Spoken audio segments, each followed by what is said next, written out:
జీవితంలో hard work గొప్పదా? Intelligence గొప్పదా? అని చాలామంది అడుగుతుంటారు. స్మార్ట్ వర్క్ చేయాలి సార్, హార్డ్ వర్క్ కాదని చెప్తుంటారు. యాక్చువల్‌గా 1990ల తర్వాత పర్సనాలిటీ డెవలప్‌మెంట్ ట్రైనర్లు లేదా ఇంకొంచెం అలాంటి వాళ్ళు ఏం చేశారంటే హార్డ్ వర్క్ కన్నా స్మార్ట్ వర్క్ ఇంపార్టెంట్ అని కొంచెం చెప్పారు. అది నిజంగా తప్పా ఒప్పా నేను మాట్లాడట్లేదు కానీ, నేను నమ్మే సిద్ధాంతం ఏంటంటే స్మార్ట్ వర్క్ చెయ్యొచ్చు, తప్పేమీ కాదు.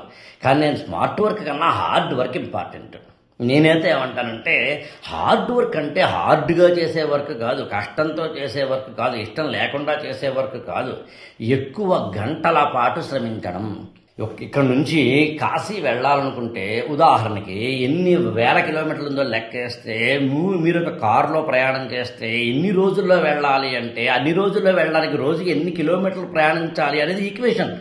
దానికోసం పెద్దగా ఏం అక్కర్లేదు. అన్ని గంటల పాటు రోజు డ్రైవ్ చెయ్యకపోతే, ఆ కారు కష్టపడకపోతే, కారుతో పాటు నువ్వు కూడా కష్టపడకపోతే కాశీ వెళ్ళలేవు.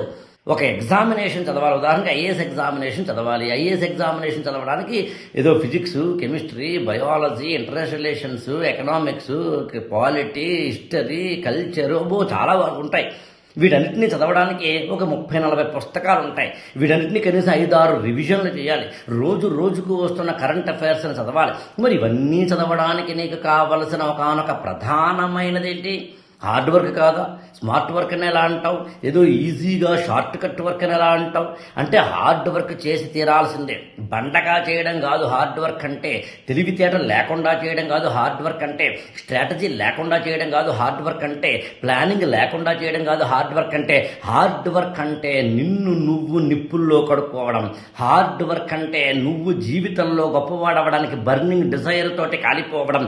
హార్డ్ వర్క్ అంటే ఒక వస్తువుని నిప్పుల్లో వేసి కాలిస్తే అందులోంచి మలినాలు పోయి అందులోంచి వచ్చినదే బంగారం ఎలాగైతే చెప్తామో, ఒక బంగారపు కణికను అలా నిప్పుల్లో కాల్చిన తర్వాత దాన్ని బాగా సానబెట్టి దాన్ని కొంచెం చేస్తే వచ్చే ఏదైతే నెక్లెస్ అని చెప్తామో, ఒక మామూలు ఇనుముని తీసుకుని బాగా కొట్టి దాన్ని కాల్చి మరీ కొడితే అప్పుడు అది నాగలి అవుతోందని, భూమిని దున్నుతోందని ఎలాగైతే చెప్తావో, కష్టపడాల్సిందే. జీవితంలో కష్టపడకుండా ఏది రాదు. ఇవాళ స్టూడెంట్స్ అనే వాళ్ళకి స్మార్ట్ వర్క్ కావాలి, స్కిల్ఫుల్ వర్క్ కావాలి, గుడ్ వర్క్ కావాలి, ఏమీ కాదు. స్మార్ట్ వర్క్ ఉండాల్సిందే, కానీ హార్డ్ వర్క్ చేయాల్సిందే, కష్టపడాల్సిందే, అసైన్మెంట్లు అవి రాయాల్సిందే, ప్రాజెక్ట్ రిపోర్ట్లు రాయాల్సిందే ఖచ్చితంగాను. అందుకే నేనేం చెప్తానంటే స్టూడెంట్ అయినా ఎవరైనా హార్డ్ వర్కే చాలా ఇంపార్టెంట్ అని నేను నమ్మే సిద్ధాంతం. IAS for All ఛానల్ని సబ్స్క్రైబ్ చేసుకోండి, లైక్ చేయండి, షేర్ చేయండి.